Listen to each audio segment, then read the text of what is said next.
welcome back to my channel. I hope you're well. My name is Georgia and today I'm going to be doing a scavenger hunt picks my next read type video.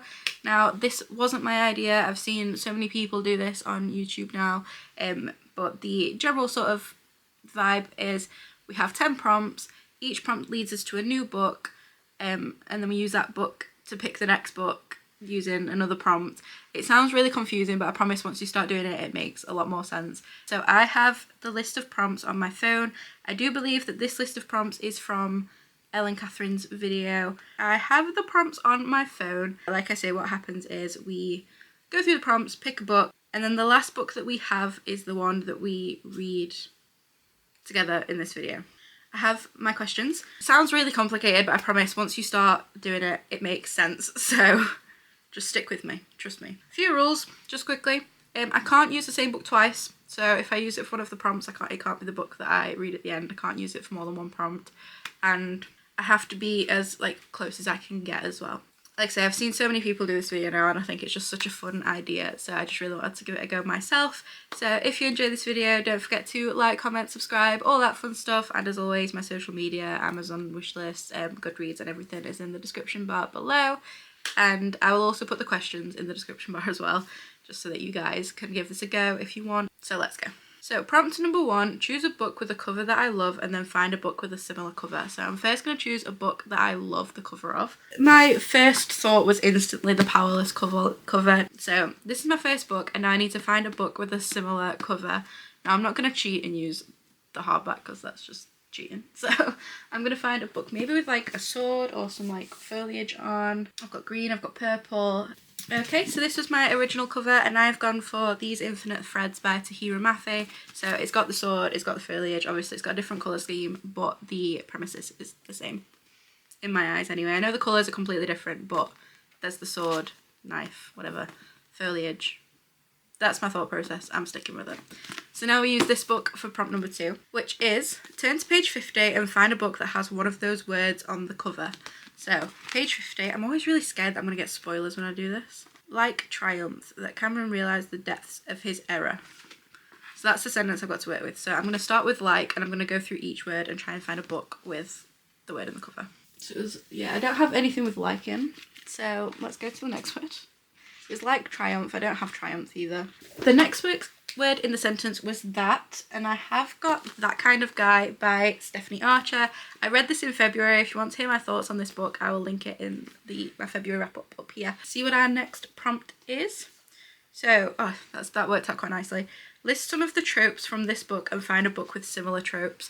So it's handy that I've read this book. So this is a sort of fake dating, enemies to lovers romance. Is he a billionaire? He's well off. I don't think he's particularly a billionaire. It's small town, bachelor past type scenario. So I'm going to talk you through some options. So immediately I kind of went to Flawless by Elsie Silver because this is he was a bit of a playboy, enemies to lovers. But then there's also The Love Wager, but that's just kind of fake dating.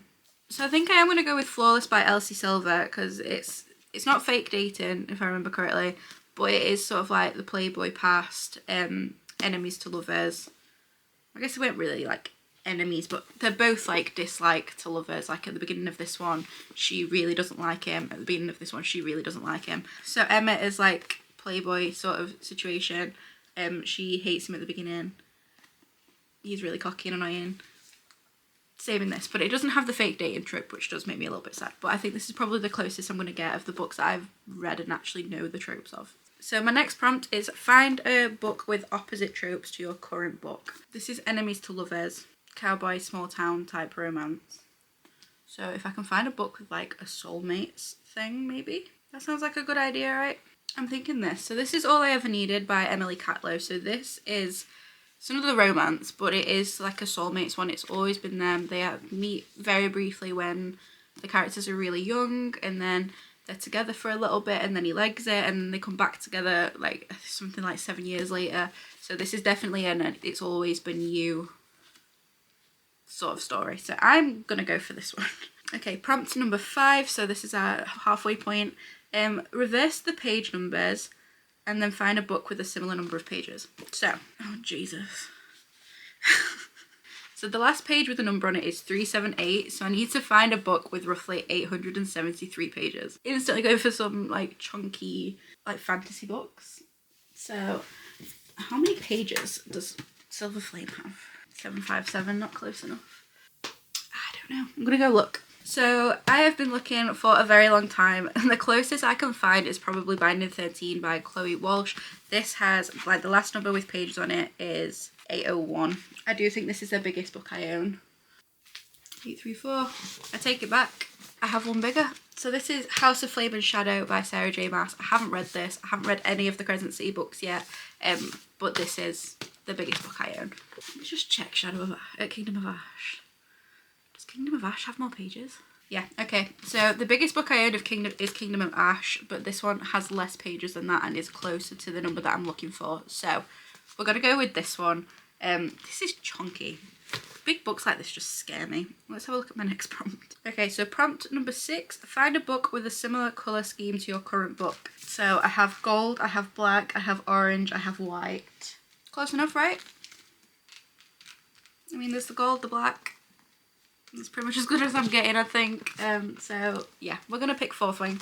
So prompt number 7. Find a book that was published in the same year. So 2023. So we're looking for a relatively recent release. So the book that I have picked is Done and Dusted. These were both published in 2023. Okay, now the next bit really confuses me in this. So go to the first page and count the number of letters in the first word. It's first page, we're on it. I'm having a moment. Clementine. So we've got a chunky one again. 1, 2, 3, 4, 5, 6, 7, 8, 9, 10. Times it by 100. That's a fucking lot of pages. So go to the first page and count the number of letters in the first word, and then find a book with a similar number of pages. So I'm going for my biggest book, which is Kingdom of Ash. To give you an exact number, it is, well, the last one with a page number on is 979.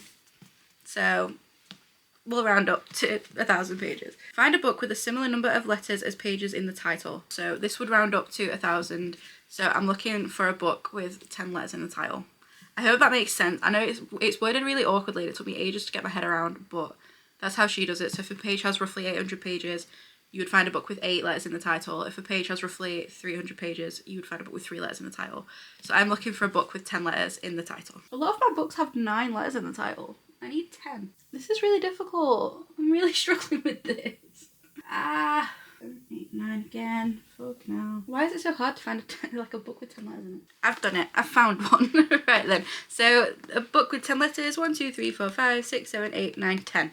Happy Place by Emily Henry. We finally got there. Find a book that's title or author name starts with the last letter of your previous book. So the last letter is E, so I need to find a book that's title or author starts with the letter E. And this will be the book that I am reading in this vlog. Faye is going to be so happy about this.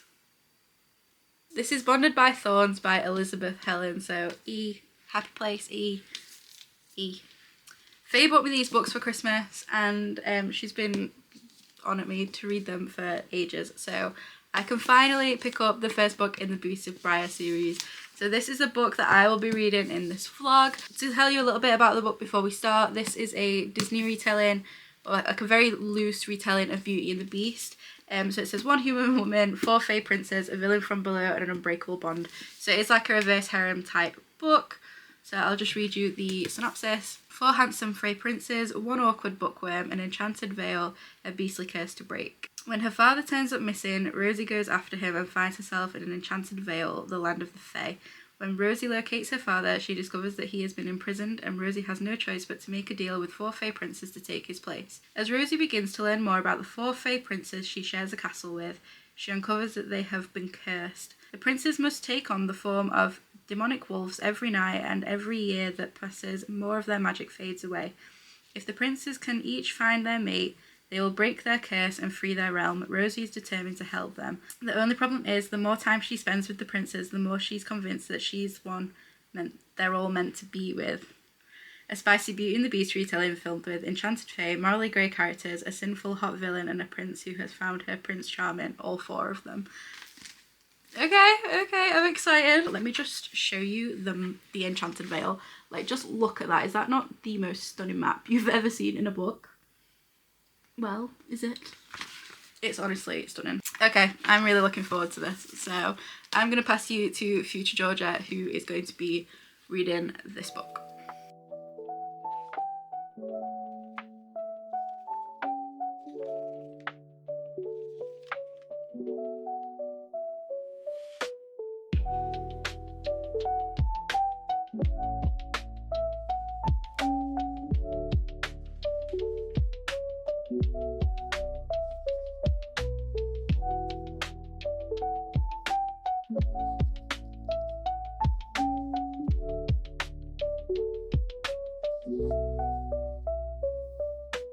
We're going to ignore the mess. I'm currently in the middle of moving house, so we don't talk about it. So I'm about halfway through this book now. I'm on chapter 32, and so far I'm enjoying it. It's good. We have now sort of met all of our characters, I believe. So we have our main character, Rosalina, who is Belle in the Beauty and the Beast retelling. It does stick quite closely to the original story, minus obviously there being 4 of them, not just 1. I'm really enjoying this so far. It's a really cool concept, and it's really easy to read. It just flows really nicely. I'm honestly just like flying through it. Yeah, I'm about halfway, so just to give you a bit of a rundown, we have Rosalina and her father. He is sort of like the village madman, and he believes that his wife was kidnapped by fairies, so he is trying to prove everybody, and he's basically made it his life mission to find her and save her. We then have Lucas, who is our Gaston. Now, Lucas and Rosalina have had like a really toxic relationship. He is just horrible to her, really confusing, just sort of picks her up and throws her back when he's done. He's just a horrible guy. Like, he's done some really horrible things, like he's carved his name into her arm and things like that. He's just a horrible person. They are basically in a bar near where they live one day in Orca Cove. A man runs in and is basically like, Rosalina, I found your dad's jacket, it's covered in blood, you need to come help. So she's like determined to go and find him, and basically Rosalina and Lucas end up finding the way into the Enchanted Vale. They then are trying to find her dad, get attacked by goblins. Lucas legs it, leaves her to die basically, because again, he is a horrible person. She gets rescued by this man, and he basically takes her back to the castle, and Rosalina trades her place to set her dad free, and she agrees to stay. She's been in the castle for a few weeks, and she discovers that all the princes basically have this curse on them. So basically, like, the magic in the castle is going down. They are all stuck in this horrible curse where they are transformed into like animals during the night. So they're human, well, they're not, they're fae. They're fae during the day, and then in the night, when the moon's up, the 4 princes transform into like these demonic wolves. Everyone else in the castle also has the same curse and are transformed into animals during the night. So her 2 friends are like a raccoon and I can't remember. So our 4 fae princes are all wolves during the night and can be quite nasty and violent and scary, obviously, because she had no idea this world even existed, and now she's stuck in the middle of it all. But yeah, I'm really enjoying it so far. We're seeing a bit of all of our characters. So to just give you a little bit of information about the 4 princes all together, so they all have the sort of like the leaders of their own isle or their own sort of court. So there's like the spring, summer, autumn, winter like courts, and each prince is the leader of one of those. I do feel like this book sort of ticks off a lot of the tropes for people as well. So like each of our characters sort of carries his own trope. So we have Ezrin, who is like our grumpy character. So he is the winter prince. Now he has this he has these frosty abilities, like it's when there's just snow everywhere and he just walks and snow's left behind him and things. We don't really know a lot about him yet. Definitely ticks off the grumpy sunshine, because Rosalina is such a happy character and such a like positive person, and then we have Ezrin, who's just miserable. So he gives us the grumpy sunshine dynamic. And then we also have Farron, who is like our geeky one, our nerdy one, a bit more quiet, and he's the autumn leader. I don't really know much about him yet. We then have Dayton, who's the summer guy. Now he is the very cocky, knows he's good looking, knows everybody wants him sort of guy. He's just, yeah, he's all sorts of cocky in every sense of the word. And then we have, who we're missing, Ezrin, who's the spring leader. Now he is the masked man basically. So this book is just ticking all the boxes for everybody. It is very spicy, this book. I've had my first spicy scene so far, and it was very different, something I've never read before. I don't know if everybody will like it, but it was fine. I enjoyed it. It was great. It is definitely a spicy book, so if you're not into spice, maybe don't pick this up. But so far we've had one really good spicy scene. I'm intrigued to see sort of how that dynamic plays out. But yeah, I'm really enjoying it. So I'm gonna leave you with future Georgia, who will update you on any more progress we make in this book. But so far I am enjoying it. It's super easy to read and I'm enjoying the concept, and it's just fun and goofy and I am having a good time.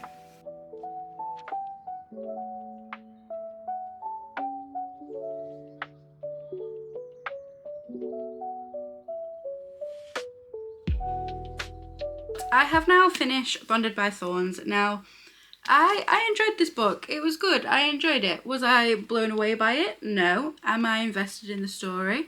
Yes. Do I plan on picking up the other books? Yes. But was I completely obsessed and it's taken over my personality like some other fantasy stories have? No. But it was definitely a good time. I think on the last sort of check-in, I can't remember sort of how far I got into it, to be honest. I think I was about halfway, weren't I? It is very closely sort of following the Beauty and the Beast story. It is definitely a Beauty and the Beast retelling. It is quite like close to the story, like the actual story of Beauty and the Beast, minus there being 4 beasts, not 1. I liked the twist with the other characters, like them not being sort of pots and things, but them all also having the same curse, so them all turning into beasts. We saw the villain from this story. There's been like a really good twist with the villain and one of the princes, and sort of like a bit of backstory there that I'm assuming we're going to get more of later into the other books.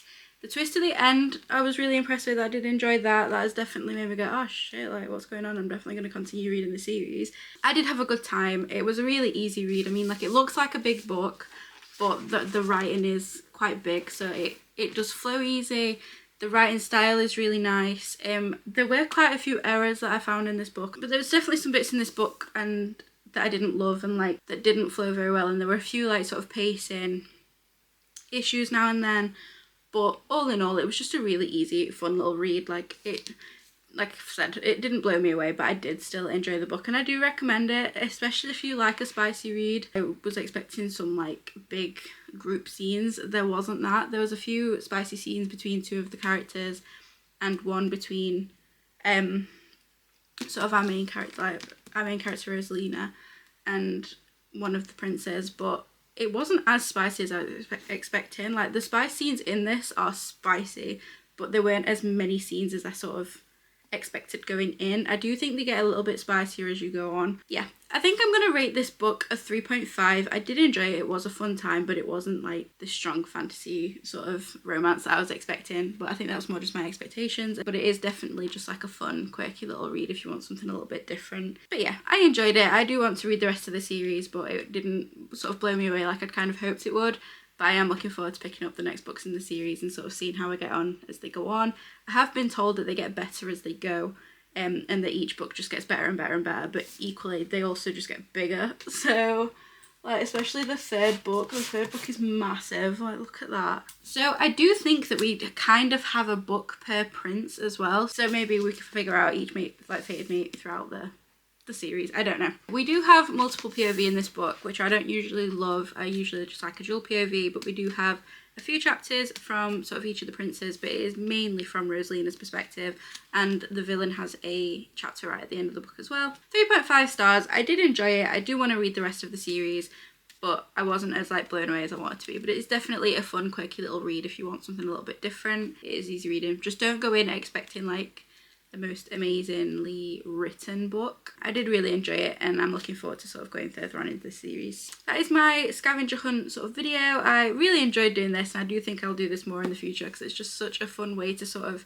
get a book that maybe you weren't looking to pick up quite so soon. So like this was on my TBR and it was a book that I wanted to get to soon, but I don't think I'd have just naturally gravitated towards it to pick it up. So this is a very fun way to sort of look at your TBR a little bit differently as well, because like doing the scavenger hunt at the beginning, I do feel like I was picking up books that not that I'd forgotten that I had, but like books that I sort of just glance over. So in picking the 10 different books for the 10 prompts, it just sort of like bring up some other ideas as you're going through your book collection basically, which I just think was really cool. So I'll definitely be doing this more in the future. I think it's such a cool concept. Again, it wasn't me that came up with this idea.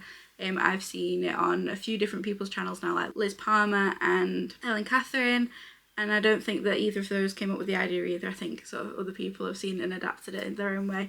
But I absolutely love this idea and I will definitely be doing it more in the future. But I really enjoyed this video. I really enjoyed making it. I did enjoy this book, and I hope you guys enjoyed watching this video too. If you did, don't forget to like, comment, subscribe, all that fun stuff. And as always, my social media, my Amazon, my Goodreads and all that sort of stuff is in the description bar below. Be sure to go and check those out. And yeah, I really hope you're well and take care. Bye.